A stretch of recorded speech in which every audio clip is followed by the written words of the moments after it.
Alhamdulillah, ketemu lagi sama aku. Sekarang kita udah sampai pada materi yang ke-6. Babnya tentang apa? Ayo coba lihat catatannya. Materi yang ke-6 tentang dimensi emosi. Yuk kita belajar bareng-bareng tentang apa sih dimensi emosi dalam psikologi Islam itu. Simak baik-baik ya.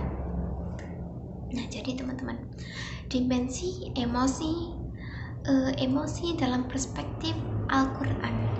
Hikmah Allah Subhanahu wa Ta'ala menciptakan manusia, demikian pula hewan, membekali diri dengan berbagai emosi dan juga akan membantunya dalam kelangsungan kehidupannya.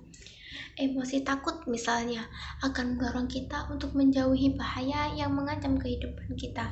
Emosi marah akan mendorong kita untuk mempertahankan diri dan berjuang demi kelangsungan hidup. Emosi cinta merupakan dasar keharmonisan dari dua jenis kelamin. Kemudian daya tarik antara dua jenis kelamin itu merupakan cara untuk keberlangsungan keturunan. Ada korelasi yang signifikan antara motif dan emosi. Motif biasanya dibarengi dengan suatu kondisi yang bersifat instingtif dan juga emotif. Ketika emosi memuat dan penguasannya terhalang beberapa saat, timbullah ketegangan. Kondisi tersebut biasanya dibarengi dengan kondisi instingtif yang mengganggu. Penguasaan motif diiringi oleh kondisi insting yang menggembirakan. Emosi akan mengarahkan perilaku seperti halnya motif. Emosi takut akan mendorong manusia untuk lari dari bahaya. Emosi marah akan mendorong manusia untuk mempertahankan diri dan terkadang juga mendorongnya untuk berbuat permusuhan ya. Emosi cinta akan mendorong manusia untuk mendekatkan diri kepada objek yang dicintainya. Dalam Al-Quran dikemukakan gambaran yang cermat tentang berbagai emosi yang dirasakan oleh manusia, seperti takut, marah, cinta, kemudian senang, empati, benci, cemburu, hasad, sesal, malu, dan juga bencian.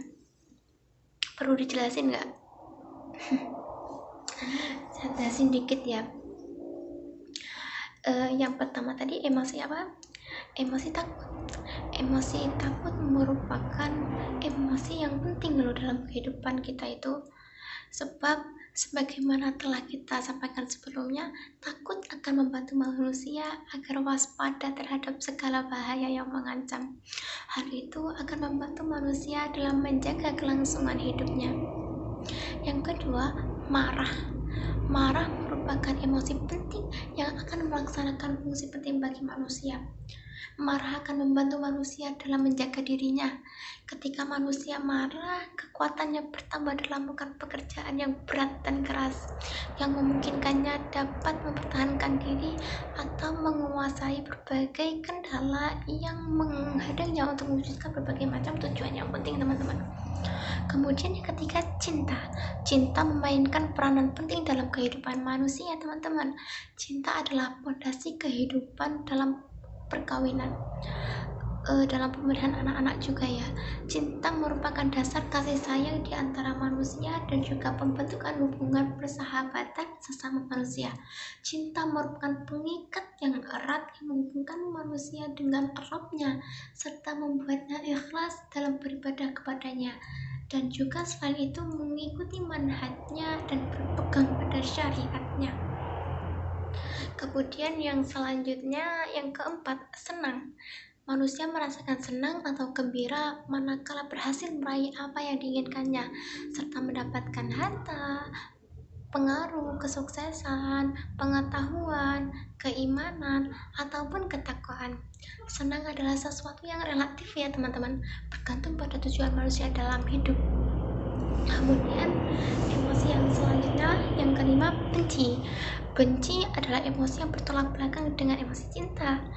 Benci merupakan ungkapan perasaan yang tidak memandang baik dan tidak menerima, tidak senang, kemudian memaksa serta keinginan untuk menjauhi persoalan-persoalan yang dapat menimbulkan persoalan tersebut, baik kepada orang